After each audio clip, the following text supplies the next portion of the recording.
Assalamualaikum warahmatullahi wabarakatuh. Halo semua, kembali lagi dengan saya Maulidina. Kali ini kita akan belajar mengenai routing topologi. Apa maksud dari routing topologi itu sendiri? Jadi routing topologi adalah routing topologi yang sudah kita setup di video sebelumnya. Kita akan membuat seluruh perangkat dapat saling berkomunikasi dengan adanya routing. Langsung pembahasan pertama yaitu konfigurasi routing.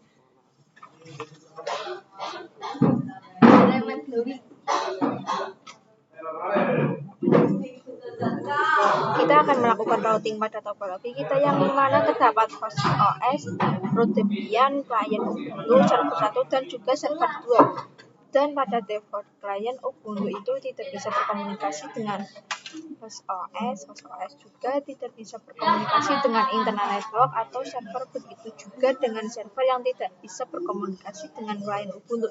Jadi semua perangkat yang memiliki IP network yang berbeda itu secara default tidak bisa berkomunikasi. Lalu dengan konfigurasi routing ini kita dapat membuat seluruh perangkat dapat berkomunikasi. Kita pastikan bahwa klien tidak bisa ping ke server terlebih dahulu. Kita buka semua VM-nya.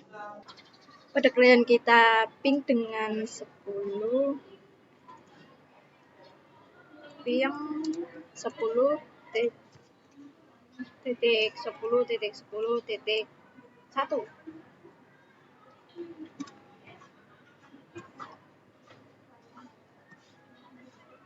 ping lagi 10.10.10.3. Ini sudah bisa.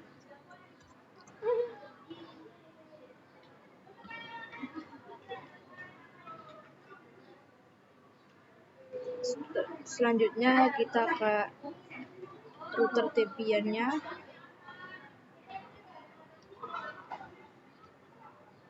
Masuk ke root dulu, lalu kita ketikkan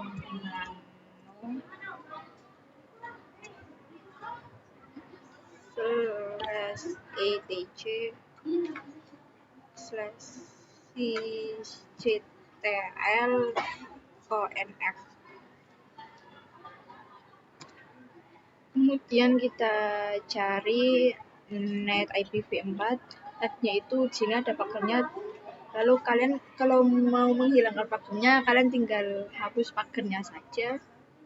Setelah itu kita save. Jadi di sini kita akan mengaktifkannya kembali dengan perintah sysctl-min-p. Ini sebenarnya dan sekarang konfigurasi routing sudah berjalan, yang mana ini akan membuat Ubuntu klien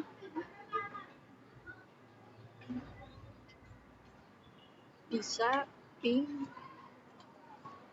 10.10.10.3.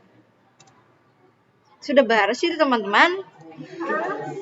Lanjut pembahasan yang kedua yaitu share internet connection. Di sini kita akan membuat router Debian dapat mengakses internet, yang mana sekarang hanya host saja yang bisa diakses oleh internet. Lalu kenapa router Debian tidak bisa mengakses internet? Itu dikarenakan router Debian mengarah ke host OS tidak menggunakan network DNAT, melainkan host only adapter. Nah, kita akan membuat si router Debian ini agar bisa mengakses internet namun menggunakan host only adapter.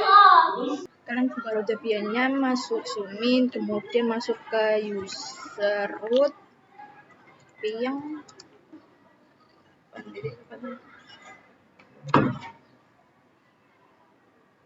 Sudah bisa. Kalian bisa pastikan lebih dulu tersambung dengan internet. Lalu di sini kita cari kolom control panel.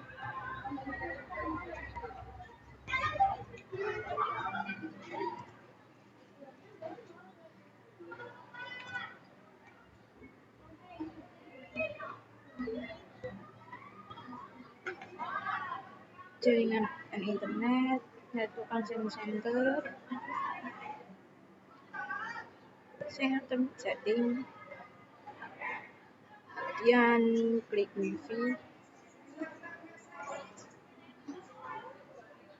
pilih properties, klik sharing. Nah, di sini itu kita centang lalu kita klik OK.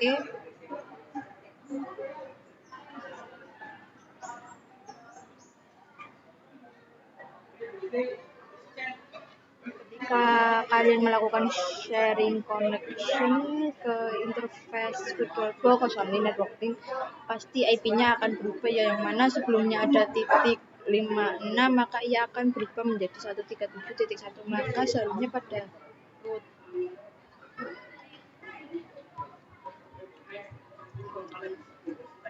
IPA belum berubah, kalian bisa mengubahnya secara manual. Kita menggunakan konfigurasi nano /etc/network/interface.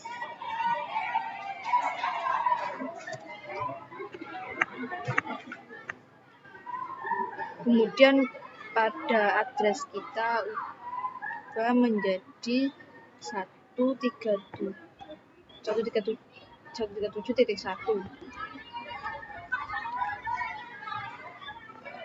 Kemudian kita save.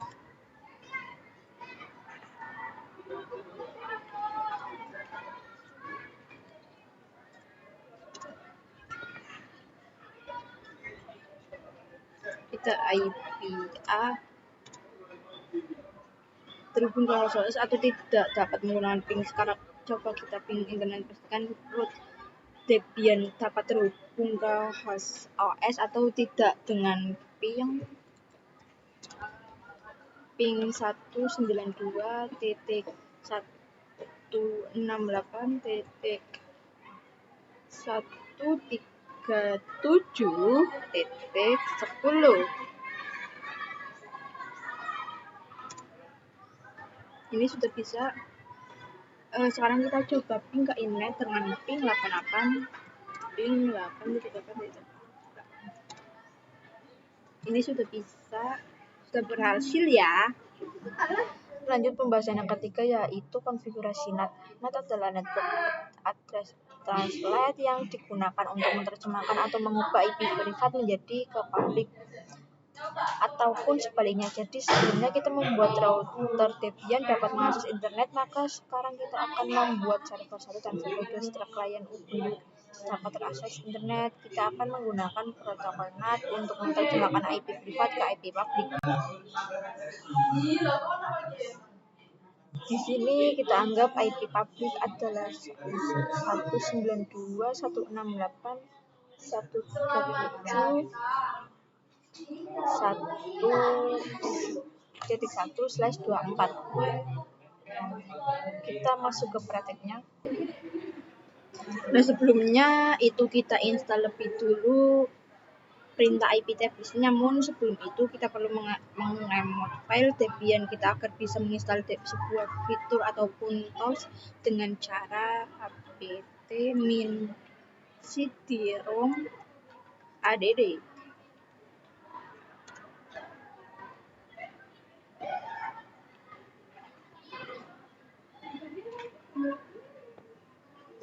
Lalu jika terdapat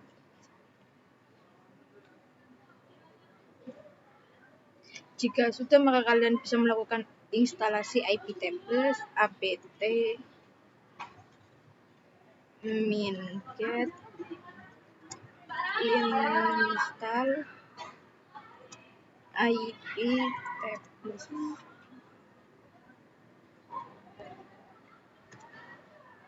Kita tunggu. Nah, maka jika sudah selesai seperti ini, kita akan mulai mengkonfigurasinya dengan perintah IP tables mint nat min a besar pas routing min o kecil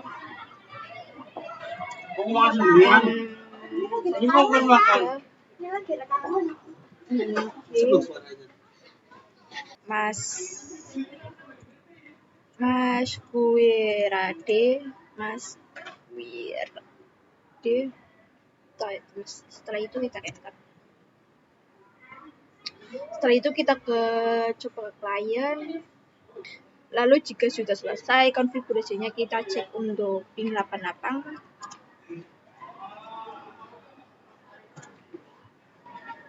Sudah bisa ya teman-teman. Lanjut pembahasan yang keempat, yaitu konfigurasi NAT permanen.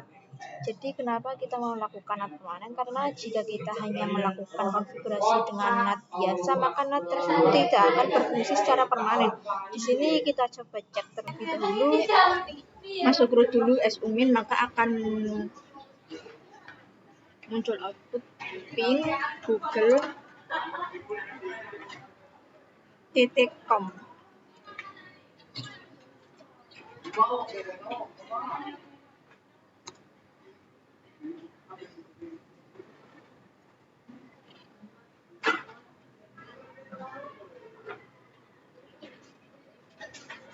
Ini, jika terdapat VM yang belum terakses internet, kita bisa menggunakan konfigurasi sudo nano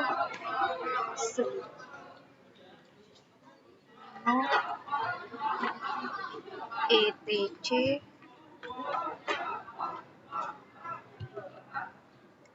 resolve server join. Kayak nanone di kayak apa ora? Nanone di spasi. Yes. Di sini pada konfigurasi 172 kita masukkan sebagai komen saja, kasih pagar